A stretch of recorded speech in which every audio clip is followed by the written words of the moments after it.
In this video, we'll show you how to change the front brake rotors and pads on your Dodge Charger. You can find them on CarParts.com via the link in the description. For safety reasons, we strongly suggest watching our video on how to jack your Dodge Charger safely.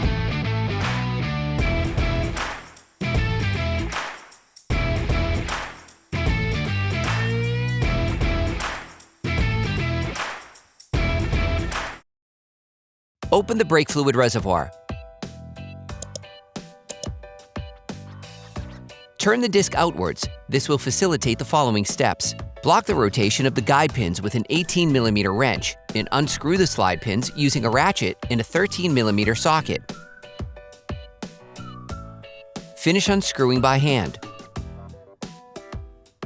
Tip: attach a piece of electrical cable or a hook to one of the strut spring coils. Remove the caliper by prying on it with a flathead screwdriver. You can now hang it to the previously installed hook.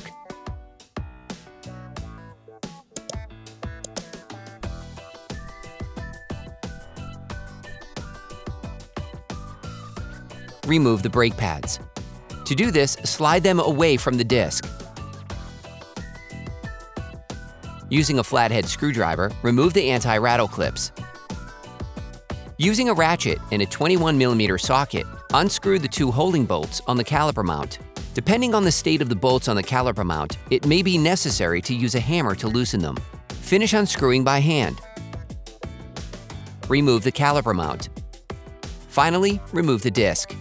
Sometimes the disc may get stuck on the hub. If this happens, use a hammer to remove it. Clean the wheel hub with a wire brush, brake cleaner, and paper towels. You can order the discs and pads kit used in the video on CarParts.com via the link in the description. Before installing the new disc, it is vital to clean it using brake cleaner and paper towels to take off the storage paraffin.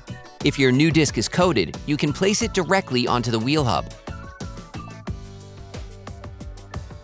Put the new brake disc in place.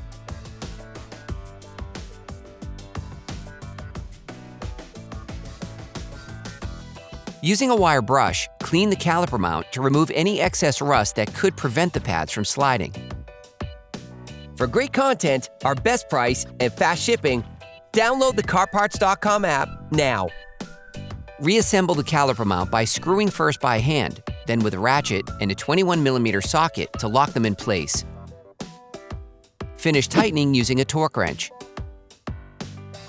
Get hold of the anti-rattle clips supplied in the kit. Place the anti-rattle clips on the caliper mount.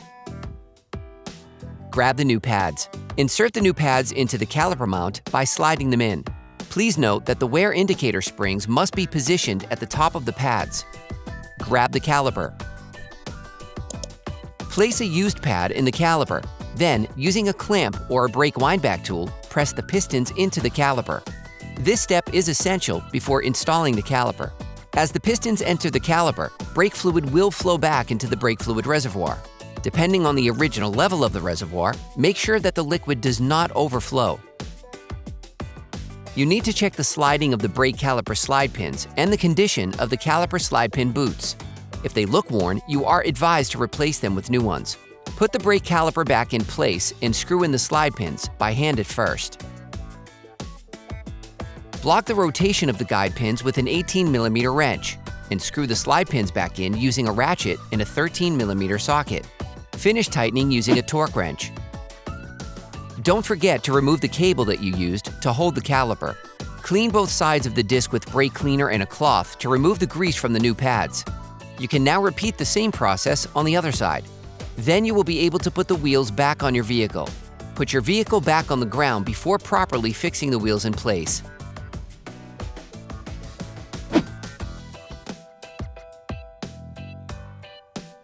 Don't forget to screw the brake fluid cap back on before starting the car.